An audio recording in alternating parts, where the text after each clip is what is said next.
연말이 되면 나타나는 뚜렷한 증상 한 가지는 도와달라는 사람들도 많고 또 도와달라고 요청한 단체들도 많고 또 한 가지는 도움을 주겠다고 나서는 사람들도 꽤 많아지는 것들을 볼 수가 있습니다. 그래서 각 어떤 지자체별로 또 동별로 기업별로 교회적으로 도와줄 대상을 선정하여 돕는 일들도 있게 되고 또 개인들도 그래도 이 연말에는 뭔가를 조금 도와야 되겠다라는 생각 가지고 어떤 류의 그 모금, 그 운동들에 참여하는 일들을 참 많이 볼 수가 있습니다. 왜 그렇게 돕는 일들을 하려고 할까? 연말만 되면 왜 그걸 해야 하는 것일까라는 생각을 저는 좀 해보고 있습니다. 왜 그렇게 사랑을 나눠주는 어떤 행동들을 꼭 연말에는 해야 되겠다라고 생각을 하는 것일까? 이것은 연말이 되면 좀 시기가 이제 내가 좀 하나님 앞에 갈 시간이 다가왔구나라는 생각도 하는 것 같기도 하고 또 한 가지는 도덕적인 부담감들을 조금씩은 갖는 것 같습니다. 결국은 나의 유익을 위해서, 나의 만족을 위해서, 나의 부담감을 해소하기 위해서 어쩌면 내 행복을 위한, 내 작은 행복을 위한 수단으로 무엇인가 돕고 사랑을 베푸는 일들을 선택하는 경향들을 가지고 있는 것 같다는 말입니다. 저는 이것은 사랑을 베풀고 돕는 행위이기 전에 사실은 우리의 이기적인 생각이 한 단면이라고 저는 생각이 되어집니다. 다시 현대인들이 가지고 있는 이기주의의 한 모습일 수 있다는 말입니다. 이기주의가 정상적인 사고방식인 것처럼 통하는 시대가 오늘 시대인 것은 틀림이 없습니다. 그러나 이기적인 욕망이 꿈틀거리고 있는 한 세상에서 사람들이 나누는 사랑은 영원할 수도 없고 그것이 모두에게 유익할 수도 없다, 유익이 될 수도 없겠구나라는 생각을 갖습니다. 힘이 있고 서로 간에 유익이 될 때에는 그 사랑이 지속되고 그 사랑이 풍성해지는 것 같지만 조건이 충족되지 아니하면 그 사랑은 미움이 되기도 하고 오히려 서로 알지 못하는 남남보다 더 못한 악연이 되는 경우들도 우리는 주변에서 종종 볼 수 있습니다. 이것은 세상에서 가장 고귀하다고 이야기하는 부모의 사랑에서도 어쩌면 어떤 조건이나 이익에 앞다퉈서 악연이 되는 일들도 종종 있는 것을 보고 있습니다. 부부간의 사랑에서도 마찬가지, 형제간의 관계에서도, 친구들의 사랑에서도, 믿음을 가졌다고 말하는 성도 간의 사랑에서도 이러한 일들은 얼마든지 볼 수가 있습니다. 오늘 시대를 어떤 사람들은 사랑을 받고 싶어하는 시대라고 그렇게 이야기합니다. 한결같은 사랑이 절실하게 필요한 시대, 한결같은 사랑이 절실하게 그리운 시대라고 그렇게 평가를 한다는 말입니다. 이와 같이 끝까지 사랑받고 싶어하는 이 시대에 한결같은 사랑을 갈구하고 있는 이 시대에 과연 어디에서 우리는 그 사랑을 볼 수가 있겠습니까? 세상 그 어느 곳에서도 그 사랑을 볼 수 없지만 오늘 우리는 예수님에게서 한결같은 그 사랑, 끝까지 베풀어 주시는 그 사랑의 모습을 우리는 예수님에게서 볼 수가 있습니다. 오늘 함께 그 말씀을 통하여서 끝까지 사랑하시는 그 예수님, 한결같은 사랑으로 우리를 살펴보시는, 우리를 대하시는 그 예수님의 모습을 살펴보시면서 우리도 그 사랑으로 이 세상을 살고자 결심할 수 있는 우리 모두가 될 수 있기를 주님의 이름으로 축복합니다. 함께 그 말씀을 보시면 1절 말씀에 세상에 있는 자기 사람들을 사랑하시되 끝까지 사랑하시니라 라고 하는 말씀을 하고 있습니다. 이 구절은 요한복음 13장의 제목과 같은 말씀이시고 또는 예수 그리스도의 고난과 예수 그리스도의 죽음에 관해서 총 제목이 어쩌면 세상에 있는 자기 사람들을 사랑하시되 끝까지 사랑하시니라 라고 하는 말씀이 그 제목이라고 말할 수가 있을 것입니다.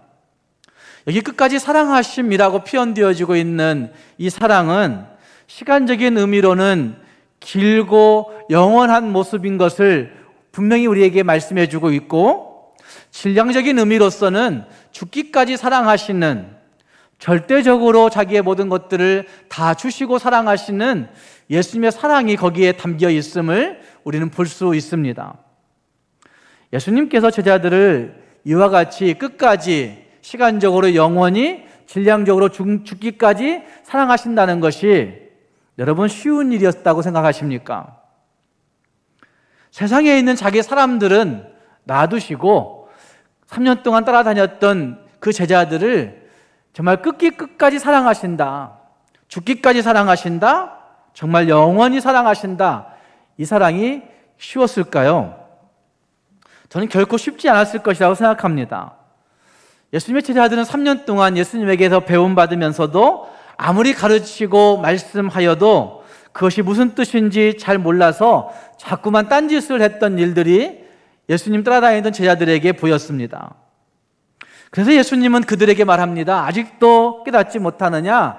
아직도 깨닫지 못하느냐? 믿음이 적은 자들아 라고 질책을 자주 하셨던 것들을 볼 수가 있습니다.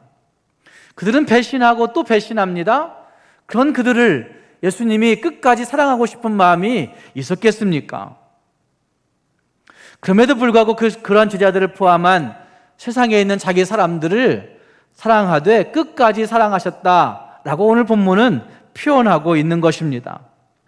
그래서 그 사랑은 사랑받을 만한 사람들만을 사랑하는 것이 아님을 우리에게 나타내주고 있습니다. 사랑받을 대상, 사랑받는 대상들의 어떤 외적인 형편이나 내적인 자세나 내적인 태도나 내적인 모습이나 내적인 어떤 것에 영향받지 아니하시고 어떤 환경이나 조건이나 배경이나 이런 것에도 변하지 않는 그 사랑으로 그들을 사랑하시는 사랑이 끝까지 사랑하심이라고 표현하고 있다는 말입니다. 그저 예수님 그분이 사랑 그 자체이시기에, 그저 예수님 그분이 사랑 그 본질이시기에 죄인들을 향하여 그냥 그렇게 사랑하시는, 그냥 그렇게 품으시는, 그냥 그렇게 한결같이 대하시는 사랑의 모습을 여기 끝까지 사랑하심이라고 하는 표현이 표현해 주고 있다는 말입니다. 어쩌면 예수님의 그 사랑은 그들의 심령을 다 감찰하시고 그들을 아시고 사람의 뜻과 생각을 이미 다 감지하시는 분이시지만 3년이나 같이 먹고 같이 자고 같이 다녔던 제자들의 말투나 눈짓이나 몸짓만 보아도 웬만한 것들은 다 눈치채실 수 있는 예수님이시지만 더군다나 영성이 뛰어나신 그 예수님께서 그들의 속내를 다 알고 계시지만 그럼에도 불구하고 그들의 모든 것들을 다 품으시고 사랑하셨다고 표현하고 있는 것입니다. 세상에 있는 자기 사람들이 예수님을 어떻게 여기고 있는지를 다 아시는데도 어쩌면 저와 여러분이 예수님에 대해서 어떤 생각을 가지고 있는지 예수님은 다 알고 계심에도 불구하고 그럼에도 불구하고 끝까지 사랑하신다는 말입니다. 예수 생명 없는 사람들이 아무리 뛰어나고 지혜롭고 아무리 능력 있고 아무리 부하다 할지라도 아무리 꾀가 승하다 할지라도 그들은 에스겔 37장에 등장하고 있는 것처럼 마른 막대기, 마른 뼈와 같은 존재인 것을 아시는 그 예수님, 아무 반응도 없고 오히려 배신하고 건들면 먼지만 나고 건들면 툭툭 부러지고 하는 그 마른 뼈와 같은 그들을 예수님은 예수님의 생명이 없이는 안 되겠다는 생각하시기 때문에 그들에게 생기를 불어넣으시는 끝까지 사랑하시는 모습을 우리에게 보여내고 있다는 말입니다. 예수 없이는 생명이 있을 수가 없습니다. 예수 없이는 거기에 생기가 있을 수 없습니다. 예수 없이는 거기에 아무것도 존재할 수 없다고 하는 사실들을 성경은 우리에게 말씀하고 있고 그 예수님은 그 모든 것들을 사랑하심으로 말미암아 우리에게 생명을 주시고자 하시는 것입니다. 사랑하는 여러분, 예수님이 왜 우리를 이와 같이 사랑하셨다고 생각하십니까? 예수님에 대해서 아무리 사랑한다 할지라도 그 사랑을 다 갚을 수 있는 우리들이 종종 예수님을 배신하지만 그럼에도 불구하고 예수님이 왜 우리를 끝까지 사랑하신다고 생각하십니까? 그것은 예수님이 자기 존재의 이유를 분명히 아시기 때문이라고 오늘 말씀은 말하고 있습니다. 함께 읽은 말씀 1절 말씀에 이런 말씀하십니다. 돌아가실 때가 이른 줄 아시고 끝까지 사랑하셨다라고 표현하고 있습니다. 자기가 세상을 떠나 아버지께로 돌아가실 때가 이른 줄 아시고 자기의 존재가 어디까지인지, 자기의 존재가 무엇을 위해서 왔는지, 자기의 존재가 누구로부터 왔는지, 어떤 목적을 갖고 있는지 정확히 아시는 그 예수님, 자기의 존재를 알고 계시기에 우리를 끝까지 사랑하신다고 표현하고 있다고 보여집니다. 2절 말씀을 보시면 마귀가 벌써 가룟 유다의 마음에 예수님을 팔려는 생각을 넣었더라라고 말씀하시는 그 말씀처럼 이미 가룟 유다의 마음 가운데 자기를 배신할 마음, 팔아버릴 마음이 있는 줄을 다 아시면서도 내가 어디까지 존재의 가치가 있는지를 알고 계시는 그 예수님은 그들을 끝까지 사랑하시는 모습으로 보여주고 있다는 말입니다. 또한 아버지께서 예수님의 손에 모든 것을 맡기신 것을 알고 계셨기 때문에 예수님은 끝까지 사랑하고 있는 것입니다. 자기의 사명이 무엇인지를 알고 있는 것이죠. 내 손에 무엇을 맡겼는지, 내 손에 무엇을 명하였는지, 내가 이곳에 와서 해야 될 일이 무엇인지를 정확히 알고 있는 그 예수님, 내가 구원해야 할 사람들이 어떤 존재인지를 알고 계시는 그 예수님, 그래서 그는 그 존재와 사명을 분명히 알고 계셨기 때문에 자기가 서야 할 공간을 알고, 자기가 서야 할 시간을 알고, 자기가 해야 할 일들을 알고, 자기가 무엇을 해야 하는지를 정확히 아심으로 말미암아 끝까지 사랑하시는 그 모습을 본보여 주고 있다는 말입니다. 예수님께서는 아버지께서 맡기신 사명을 정확하게 아셨습니다. 또한 자기의 존재가 하나님께로 와서 하나님께로 돌아갈 존재인 것을 아셨습니다. 아버지 하나님께서 이 땅에 보내신 이유를 정확히 알고 있는 그 사람, 그 하나님이신 예수님, 우리의 죄 문제를 해결하기 위해서 그 죄를 대신 감당하기 위해서 오신 그 예수님, 그 사명을 너무나 잘 알고 있었기 때문에 그들이 배신할지라도, 그들이 딴 마음을 품을지라도, 그들이 예수님을 모른 채 할지라도 그래도 끝까지 사랑하시는 사랑을 우리에게 베풀고 있다는 말입니다. 유다가 그런 잘못된 생각을 하든지 말든지 예수님은 그냥 그저 사랑하시는 것입니다. 오늘 우리가 예수님처럼 끝까지 사랑하기 위해서는 내 죄인 된 실존을 분명히 알아야 합니다. 하나님의 손에 붙잡히지 아니하면 희망이 없는 죄인 된 내 실존을 알지 못할 때 우리는 내가 누릴 권위를, 내가 누릴 명예를, 내가 얻을 어떤 위치를 계산하는 것이죠. 그러나 예수님 앞에서, 하나님 앞에서 내 죄 있는 실존이 어떤 모습인가를 정확하게 아는 사람들은 하나님 앞에 하나님의 뜻이 계시겠지라고 생각하며 하나님 앞에 그 사랑으로 사랑할 수 있는 마음이 생기는 것이죠. 하나님 도대체 어떻게 사랑해야 됩니까? 하나님 무엇으로 사랑해야 됩니까? 내가 왜 그걸 해야 됩니까가 아니라, 그래, 하나님이 뜻이 계시겠지, 하나님이 그렇게 사랑하게 하시는 이유가 있겠지? 라고 생각하며 하나님 앞에 내 존재의 모습 때문에 사랑할 수 있는 모습이 있게 된다는 말씀이죠. 뿐만 아니라 하나님 보내신 나의 사명을 아는 사람들은 하나님의 영광이라고 하는, 이 땅에 살아가는 모든 일들을 통해서 하나님의 영광을 돌려야 된다고 하는 그 사명을 알고 있는 사람들은 그의 모든 삶을 통해서 끝까지 사랑할 수 있는 삶이 이어질 수가 있는 것입니다. 사랑하는 성도 여러분, 예수님이 우리를 끝까지 사랑하시는 그 이유는 우리에게 한결같은 그 사랑으로 너희도 끝까지 사랑하는 사랑의 사람들이 되라고 말씀하시는 것이라 할 수 있을 것입니다. 한결같은 그 사랑을 받은 우리들이, 예수님의 끝까지 사랑하시는 그 사랑을 입은 우리들이 우리의 가정에서, 우리의 일터에서, 우리의 교회에서, 우리의 나라에서, 우리의 동네에서 정말 그 사랑으로 사랑할 수 있는 그런 모습이 되어야 되는 것입니다.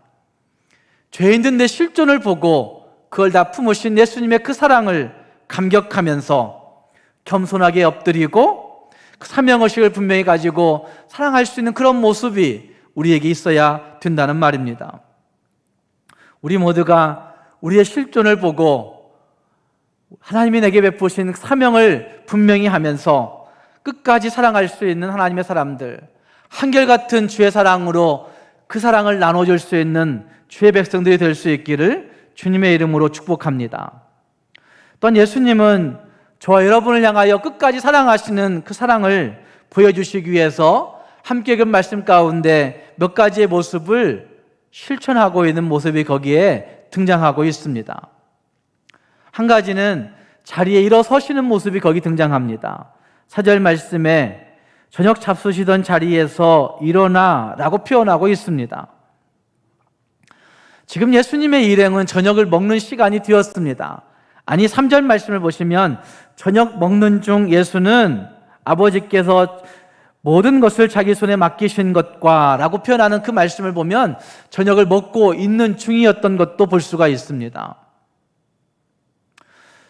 그런데도 그 시간에도 제자들은 누가 클까? 누가 큰 사람일까? 누가 높은 자리에 앉을까? 누가 더 존귀한 사람이 될 것인가? 누가 이 주도권을 잡을 수 있을까? 예수님이 자꾸 죽는다 말씀하시는데 예수님 죽고 나면 과연 누가 이 주도권을 가지고 이 일행을, 이 당파를 이끌어갈 수 있을까에 대한 생각만 가지고 있는 것이죠. 그래서 저녁 먹는 자리에 왔음에도 불구하고 그 누구도 발을 씻겨주지 않는 겁니다. 유대인들은 어느 집에 들어가면 종들이 그 사람 들어온 손님들의 발을 씻겨주는 그러한 관습이 있었습니다. 근데 그곳에 들어온 예수님의 제자들은 그 누구도 발을 씻겨주지 않습니다. 그리고 그냥 다 저녁 먹는 자리에 앉아서 그냥 저녁 먹기를 시작하고 있는 것이죠. 아무도 낮은 사람이 할 수 있는 그 누구도 체면 구기는 일들을 하기 싫은 것입니다. 그것 하면 마치 자기 인격이 큰 해나 입을 것처럼 자존심이 허락하지 않는 그 누구도 그 일들을 하지 않는 것입니다. 그러다가 그냥 모두 밥 먹기를 시작해 버린 것 같습니다. 그리고 그들의 대화 자리 가운데서도 아마 예수님이 불쾌하게 여기실 만큼의 어떤 대화들이 오갔을 것이라고 느껴집니다.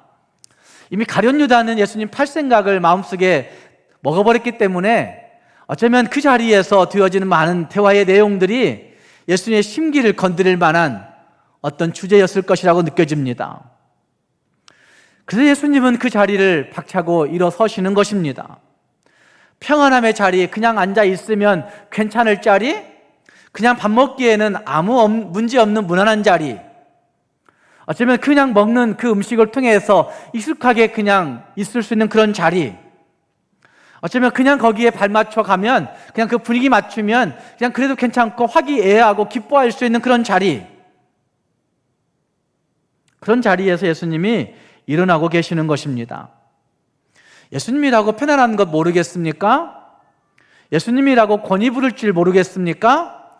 예수님이라고 품위를 유지하는 법을 모르겠습니까? 예수님이라고 그냥 익숙하게 있다 보면 그냥 그 자리에 있으면 괜찮는지 모르겠습니까?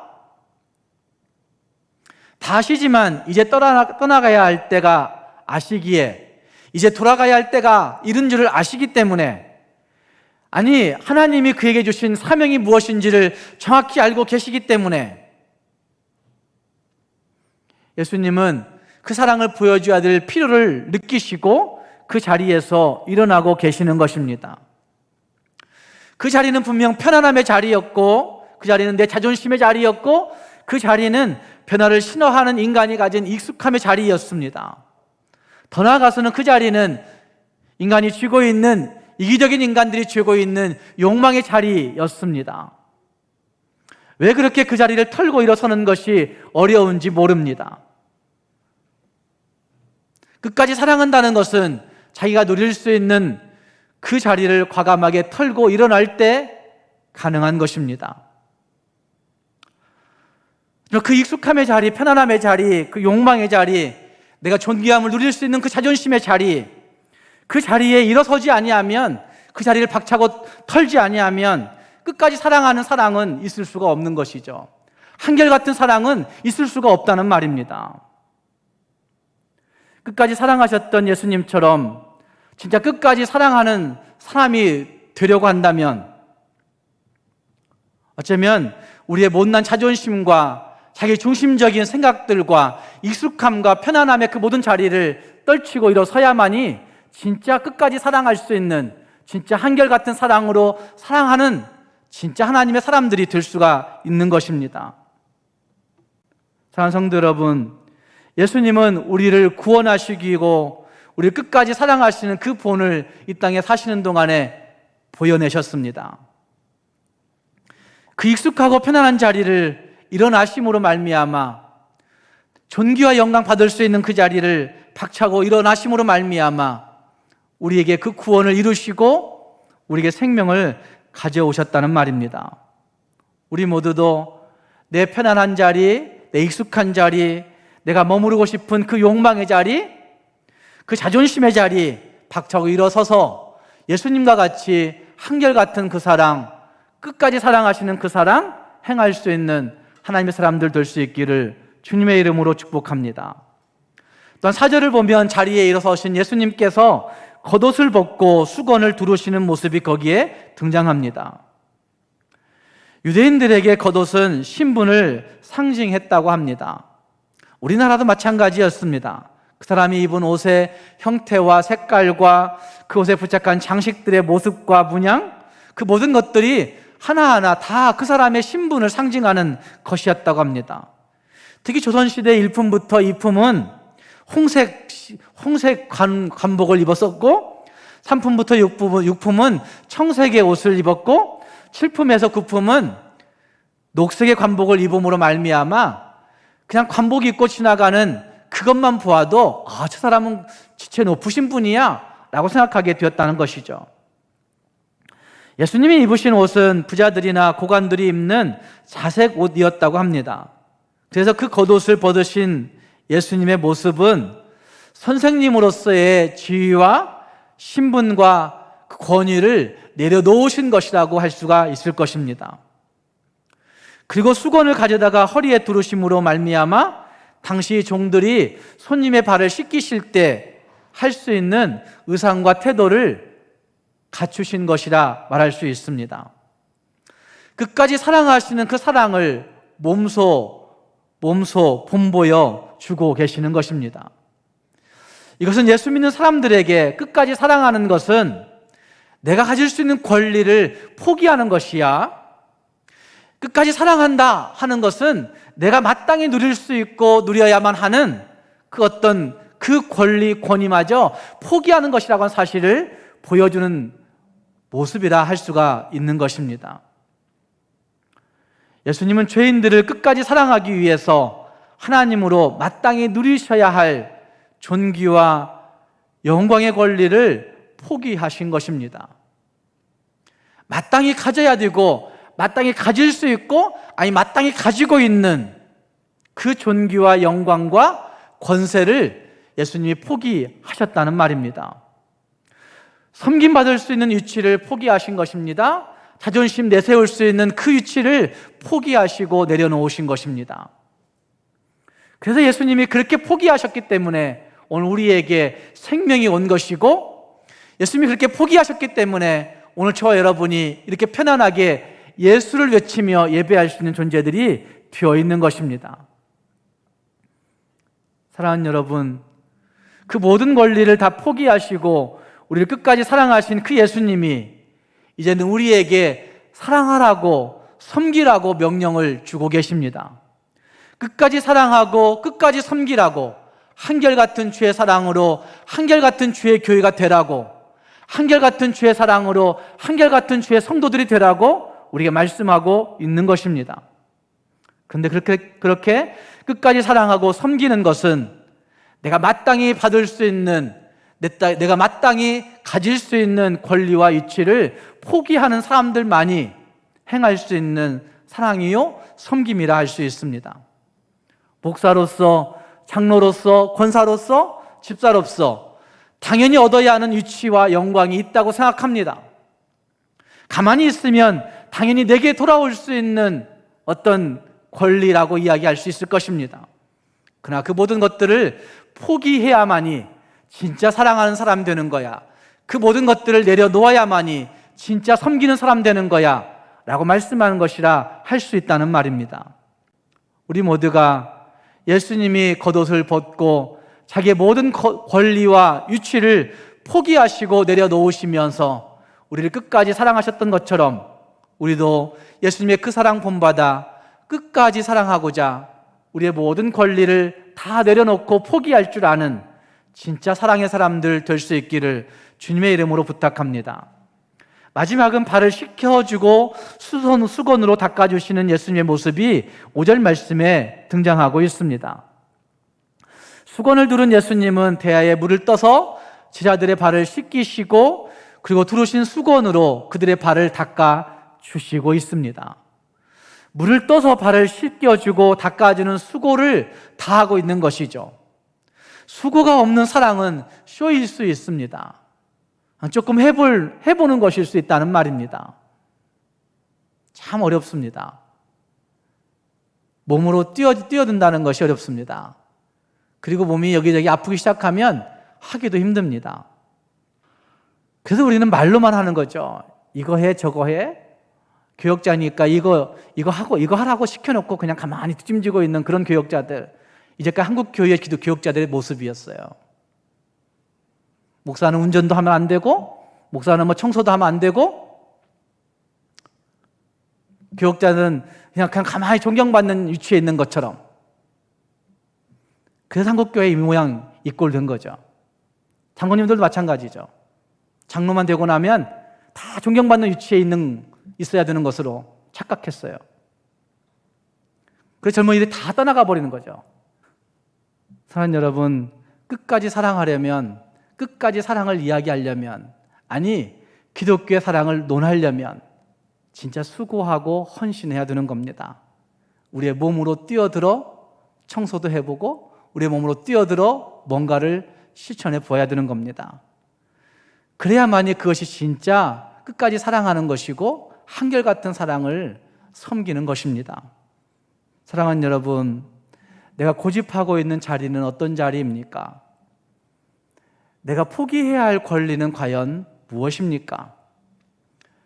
하나님 앞에서 끝까지 사랑한다, 한결같은 사랑으로 사랑해야 되겠다라고 하는 마음들이 든다고 한다면 우리 모두가 내가 고집하고 있는 그 자리를 박차고 일어나서 내가 포기해야 할 권리들을 다 포기하고 내려놓음으로 말미암아 예수님처럼 진짜 사랑하고 예수님처럼 진짜 섬기고 예수님처럼 그렇게 사랑함으로 말미암아 우리의 주변 모두를 사랑하고 품을 수 있는 진짜 그리스도인들 될 수 있기를 주님의 이름으로 축복합니다. 기도하겠습니다.